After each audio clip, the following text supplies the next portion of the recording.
Okay sir, तो बात करते हैं सीक्रेट इन्वेजन के लास्ट सेकेंड एपिसोड के बारे में। इसके बाद जस्ट एक एपिसोड और बचा है, बोले तो ग्रैंड फिनाले।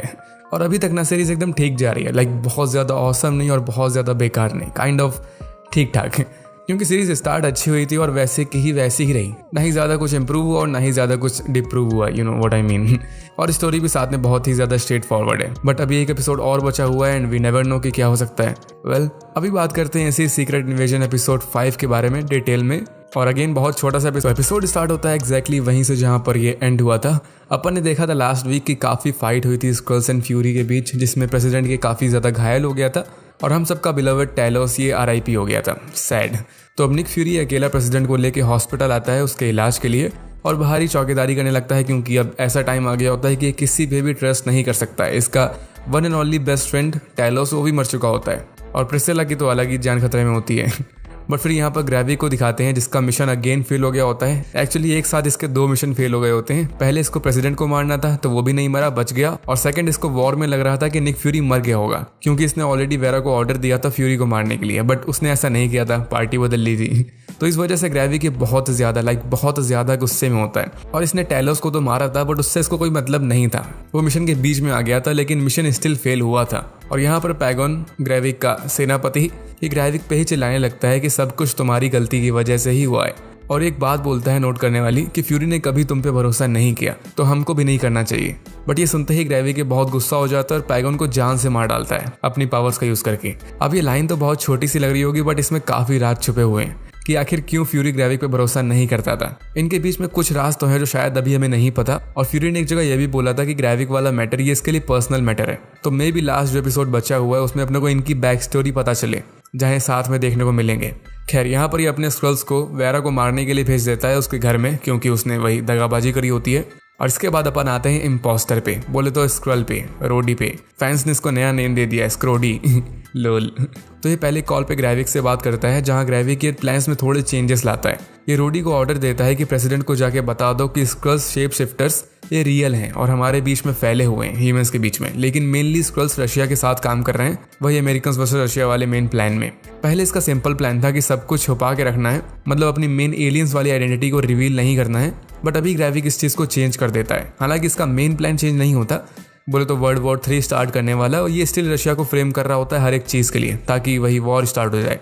तो यहाँ पर हॉस्पिटल में स्क्रोडी आता है अपने प्रेसिडेंट साहब से मिलने, बट ऑब्वियसली इसके रास्ते में फ्यूरी आ जाता है, इसको रोक लेता है और वो इसे बता भी देता है इस पॉइंट पे कि वो जानता है कि एक स्क्रल है, तभी ये इसको प्रेसिडेंट के आसपास भी नहीं जाने देगा।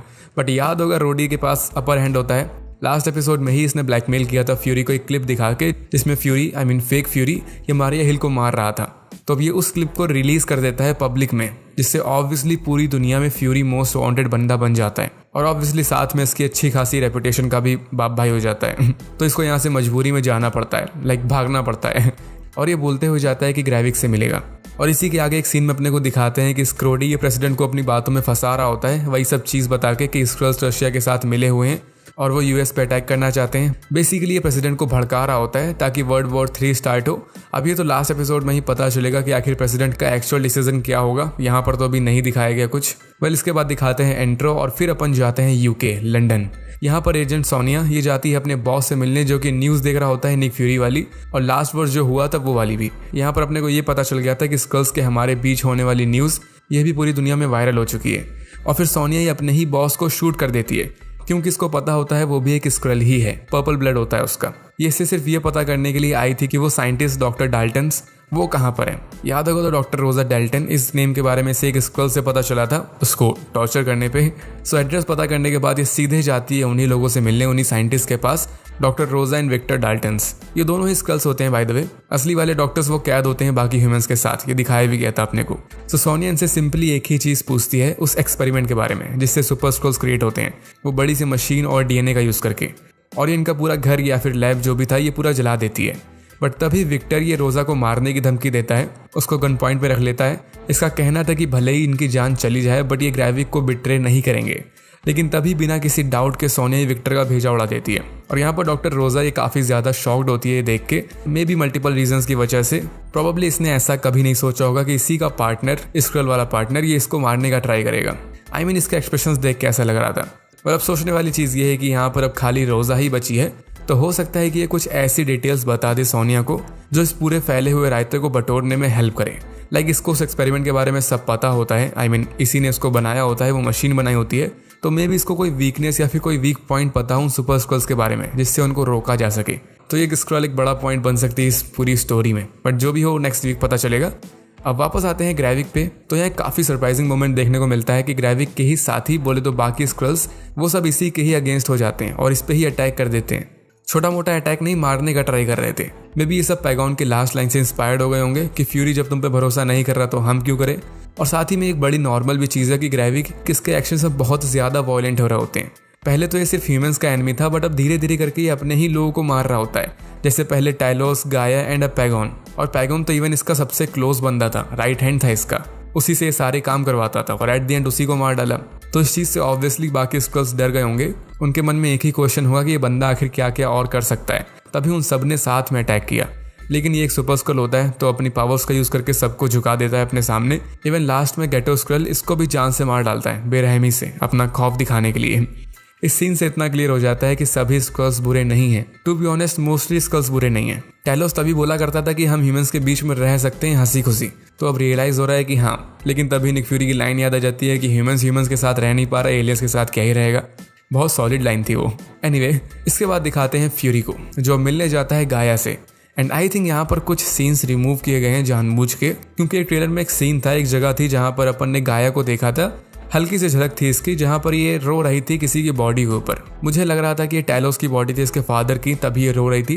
बट यहाँ पर ऐसा कुछ दिखाया ही नहीं गया। हो सकता है कि आने वाले एपिसोड में देखने को मिले और या फिर सीन को हटा दिया गया हो, क्योंकि गाया यहाँ पर सिंपली बैठी होती है। इसको पता होता है कि इसके फादर की मौत हो चुकी है और ये एंग्री भी होती है, सेम टाइम में सैड भी बहुत होती है। और ये बोलती है कि इसको लग रहा था कि ऐसा कुछ होगा इसके फादर के साथ। हालांकि फ्यूरी के हिसाब से टैलोस हीरो होता है, जो कि सच भी है। उसने अपने आखिरी मोमेंट तक फाइट करी थी और एक ह्यूमन की जान बचाने का ट्राई किया था। और बोल सकते हो कि सिर्फ टैलोस की वजह से ही प्रेसिडेंट साहब अभी जिंदा हैं। खैर, गाया यहाँ पर ग्रेविक के सारे राज बता देती है फ्यूरी को, वो डीएनए के बारे में और सुपर स्क्रल्स पावर्स के बारे में। बट ये बोलती है कि उसको वो नहीं मिला जो वो एक्चुअली में ढूंढना चाह रहा था, जिसकी उसको तलाश थी, दी हार्वेस्ट। ये भी बेसिकली डीएनए होता है, बट एवेंजर्स का, जिस पे अभी आगे बात करेंगे। फिलहाल फ्यूरी गाया को अपनी गाड़ी की चाबी देता है जिसमें टैलोस की बॉडी होती है। गाया को आगे दिखाते भी है कि ये जाती है फ्यूरी के घर, आई मीन प्रिसिला के घर, क्योंकि फ्यूरी ने ही से बोला था कि प्रिसिला तुम्हारी हेल्प करेगी टैलोस के क्रिमेशन में। तो इसलिए प्रिसिला से मिलती है और ये दोनों पूरे रिचुअल्स एंड फुल प्रेयर्स के साथ उसकी बॉडी को जलाते हैं। काफ़ी सैड मोमेंट था ये। बट इसके बाद जब ये घर में आते हैं, बातें शातें करते हैं एंड मोस्टली ये फ्यूरी के बारे में ही बतिया रहे होते हैं, उसकी और प्रिसिला के बीच के रिलेशनशिप के बारे में। आई मीन दो अकेली वुमेन्स और क्या ही बात करेंगी सॉरी। लेकिन तभी इन पे बाकी स्क्रल्स अटैक कर देते हैं। ग्रेविक ने ऑर्डर दिया था वेरा को मारने का, इसलिए तो यहाँ पर थोड़ा सा एक्शन देखने को मिलता है जो कि काफ़ी अच्छा था। बेसिकली गन फाइट थी और लास्ट में ये दोनों सबको मार भी देते हैं, मतलब दोनों को ही कुछ नहीं होता। हालांकि मैं वेट कर रहा था कि गाया अपनी एक्सट्रीमिस्ट वाली पावर्स का यूज़ करे, बट ऐसा नहीं हुआ, इसको ज़रूरत ही नहीं पड़ी। मे बी बजट कम होगा सीरीज़ का इस वजह से। इसके बाद आती है इस एपिसोड की एंडिंग, जिसमें अपने को काफ़ी रेफरेंस देखने को मिलते हैं। सबसे पहले आता है एक कैमियो, जिसको किसी ने भी एक्सपेक्ट नहीं किया था। फ्यूरी एक प्राइवेट जेट में जाता है जिसके अंदर इससे एक बंदा मिलने आता है। बेसिकली इस बंदे ने ही प्राइवेट जेट अरेंज किया था और कुछ गैजेट्स वगैरह भी देता है फ्यूरी को। ये कैमियो किसी ने एक्सपेक्ट इसलिए नहीं किया था क्योंकि किसी को याद ही नहीं है कि ये ससुरा कौन है। ये होता है रिक मेसन।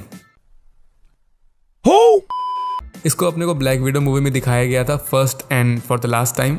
एक छोटा सा साइड कैरेक्टर था ये, मेनली नताशा की हेल्प करता था ये, उसको सर्विसेज एंड चीज़ें प्रोवाइड करता था। वहाँ से इतना क्लियर हो गया था कि ये बंदा काफ़ी रिसोर्सफुल है, जो चीज़ इस एपिसोड में आके प्रूफ भी हो गई। प्राइवेट जेट एंड सप्लाईज वगैरह लाना बड़ी बात होती है, बट गुड टू नो कि अभी भी एमसीयू का हिस्सा है और काम आ रहा है। हालांकि इसकी कोई ज़रूरत थी नहीं वैसे, इसकी जगह लोग और अच्छे कैमियोस एक्सपेक्ट कर रहे थे। जैसे सीरीज लॉन्च होने से पहले ही लोग आपस में चर्चा कर रहे थे कि ये सीरीज सीक्रेट इन्वेजन ये बेस्ट अपॉर्चुनिटी है मार्वल्स की बाकी सीरीज से कनेक्शन क्रिएट करने में, like Marvel's agents of Shield, Jessica Jones etcetera etcetera. But ऐसा कुछ भी नहीं हुआ। अपने को कैमियो के नेम पे ऐसा बंदा दिखाया है जो किसी को याद ही नहीं है, ब्रा। कोई ना, फिर दिखाते हैं फ्यूरी को। ये विडोज वेल का यूज़ करता है। ये एक डिवाइस होता है जिससे फेस चेंज कर सकते हैं, मतलब चेंज नहीं कर सकते, ट्रांसफॉर्म कर सकते हैं किसी और फेस में।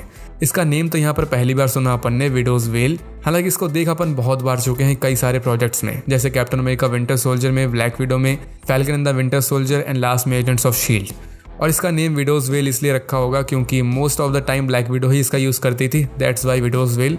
एंड फ्यूरी का यहाँ पर कहना ये भी था कि इसका अपडेटेड वर्जन भी है इनके पास, जो सिर्फ फेस नहीं बल्कि पूरी बॉडी को ट्रांसफॉर्म कर सकता है। बेसिकली स्क्रल वाली पावर होती है बस टेक्नोलॉजी का यूज करके।